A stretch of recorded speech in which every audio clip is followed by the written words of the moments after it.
सावरकरांच्या मुद्द्यावरून उद्धव ठाकरे यांनी नौटंकी बंद करावी, हिम्मत असेल तर ठाकरी बाणा दाखवा आणि महाविकास आघाडीतून बाहेर पडा असं थेट आव्हान भाजपचे प्रदेशाध्यक्ष चंद्रशेखर बावनकुळे यांनी दिलंय।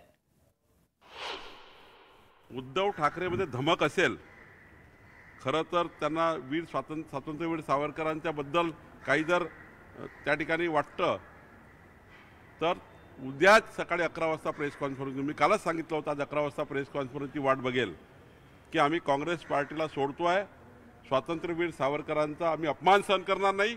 धमक आहे का तर बोला, नाहीतर नुसते तोंडाच्या वाफा फेकू नका। आम्हाला स्वातंत्र्यवीर सावरकरांचा अपमान सहन करणार नाही। सोडाल त्यांना, का सोडत नाही? बाहेर या ना। हा माझा सवाल उद्धव ठाकरेंना आहे।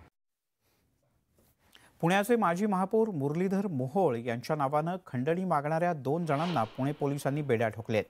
एका व्यावसायिकाला ॲपवरून कॉल करत या आरोपींनी पैसे मागितले होते। हा कॉल मोहोळ यांनी केला असं भासवून पैसे उकळण्याचा आरोपींचा डाव होता। मुरलीधर मोहोळ यांनी तक्रार दिल्यानंतर पुणे पोलिसांनी या 2 आरोपींना अटक केले। या आरोपींना ओळखत नसल्याची प्रतिक्रिया मोहोळ यांनी दिली आहे। याच्यातल्या एकाही माणसाला मी ओळखलं नाही। माझ्याच मित्रांकडे माझ्या नावाने पैसे मागण्याचा हा प्रकार होता। माझे मित्र सावध झाले आणि म्हणून हा प्रकार उघडकीस आला। मला असं वाटतं की खरं तर खूप सावधानगिरी बाळगली पाहिजे सर्वसामान्य। आज पाहतो आपण सायबर क्राईम हा अत्यंत छोटा विषय झाला की सातत्यानं आपण दिवसातनं अनेक घटना अशा पाहतो आणि म्हणून मला असं वाटतं की हा प्रकार हा पोलिसांच्या लक्षात आला, मी तो उघडकीस आणलाय। पोलीस त्याच्यावरती आता निश्चितपणे त्या दोघांना अटक केली, पुढची कार्यवाही करतात।